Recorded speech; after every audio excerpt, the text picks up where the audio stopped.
So, kumusta po mga ka-travelers? This is again John from Road Crew Travel. So, kagaya nga nung diniscuss ko nung nakaraan about our 43-inch na television, ngayon naman magdi-discuss tayo ng medyo maliit ng konti na this would fit sa inyong mga computers like laptops. Kung halimbawa may mga tinatrabaho kayong mga projects at gusto nyo ma-extend ang inyong view or display ng inyong monitor, tamang-tama itong ganitong klase ng device. So, pag-uusapan natin yan, but before anything else, channel ID muna tayo. Okay, so tara, let's!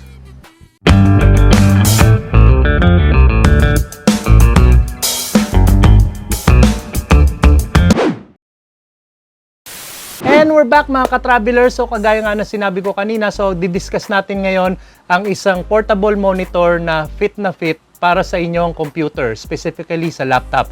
Okay, this product comes from UPerfect. Oh, di ba? So UPerfect. All right. Hindi, wow. Itong UPerfect na to is perfect siya para sa inyong laptop kung sakaling meron kayong mga ginagawang mga projects ninyo.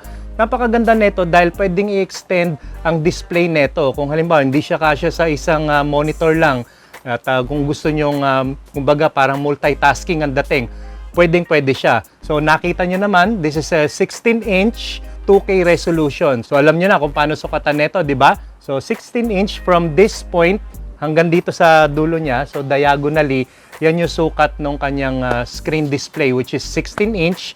At yung kanyang resolution is 2K. So kung di nyo pa napanood yung explanation ko regarding sa mga different kinds of resolution, so lalagay ko na lang yung previous vlog ko dito sa description ng video na to. Okay, so without further ado, alamin natin yung mga basic functions nito at yung mga features. Okay. So una-una sa lahat mga ka-travelers, makikita natin dito napakanipis ng kanyang monitor, no po.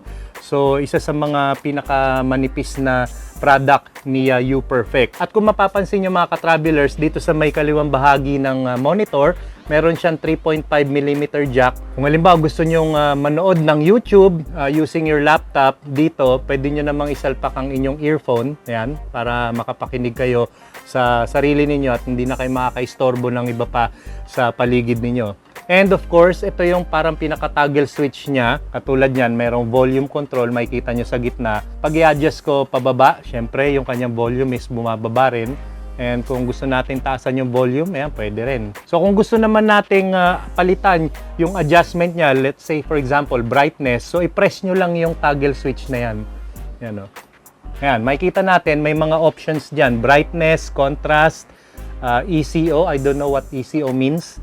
Meron pa DCR, meron pa sharpness. Ayan, itaggle nyo lang pataas or pababa para mamili na kayo ng mga options na i-adjust nyo. So, you know the drill. Meron naman tong manual na kasama kapag bibili ninyo. Nice. And then of course, meron siya dito yung pinaka-button niya sa baba which is the power button. So, press nyo lang yan.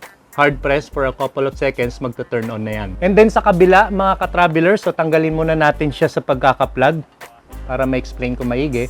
So sa kabila naman is meron siyang mga port. Ito yung HDMI and then dalawang USB port which is Type-C. Okay? And then kung mapapansin natin dito sa may HDMI port, hindi siya yung regular na HDMI port na isasalpak natin. Yan yung mini HDMI. So meron namang mga nabibiling ganong klase ng HDMI cable kagaya neto. Ayan o. Yung isang dulo neto, ito yung HDMI port na male type which is yung regular size. Ito naman yung mini. Ayan o. So, fit na fit siya dito sa mga ganitong klase ng port. Ayan o. Kasi maliit lang siya. And then of course, mga ka-travelers, hindi magpa-power on to kung hindi natin isasalpak sa power outlet. So, para mag-turn on ang ating portable monitor, so pwede naman natin to gawin in two ways. One is yung katulad nito, yung power brick. Ayan. So, isasalpak natin ito sa power outlet sa Meralco.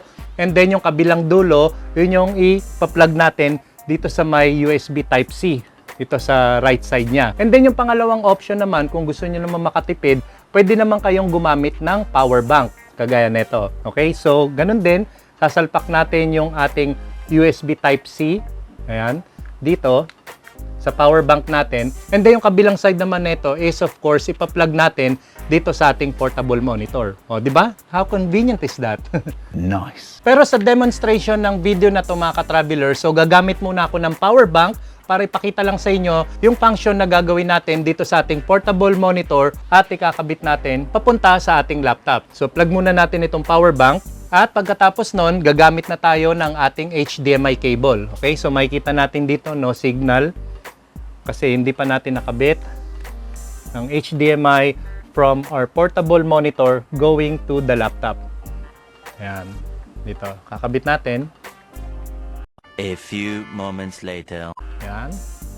So, ito yung ating laptop. Ayan, kung nakita natin mga ka-travelers, ayan o. So, automatically nakita natin, na-detect na agad ni UPerfect yung connection coming from the laptop. So, ayan, nagkaroon na siya ng extension. So, pwede kayo mag-multitask dito. So, kung halimbawa, dito sa pinaka-main monitor ninyo, sa inyong laptop, tinatrabaho nyo yung mga notes ninyo or any other apps, kung halimbawa, nag-edit kayo. And then, at the same time naman, kung halimbawa, gusto nyo manood or meron kayong iba pang ini-edit, pwede nyo naman i-drag dito sa kabilang monitor. Okay?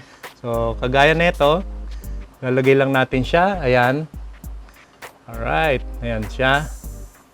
And then, maximize. So, nandito na sa kabila yung mga files. And then, dito naman sa kabila, kung halimbawang, let's say, nag-browse ako sa internet, sa Google, ayan, pwede. O, diba? Napakaganda. At itong ganitong klase ng portable monitor natin is applicable siya sa lahat ng mga laptops. Hindi kagaya nung una kong ni-review na monitor, may pinipili siyang computer eh. Ito, kahit anong laptop is pwede siya. So, versatile ito sa kahit anumang computer. So, pwede siya as an extension of your display. Good job! At yung pong maiksing vlog na na-present ko sa inyo ngayon, I hope may natutunan kayo. At kung di pa kayo nakasubscribe sa aming channel, don't forget to subscribe Road Crew Travels at i-hit nyo na rin ang notification bell para palagi kayo updated sa aming mga susunod na vlogs. So till next time mga ka-travelers, maraming salamat at God bless.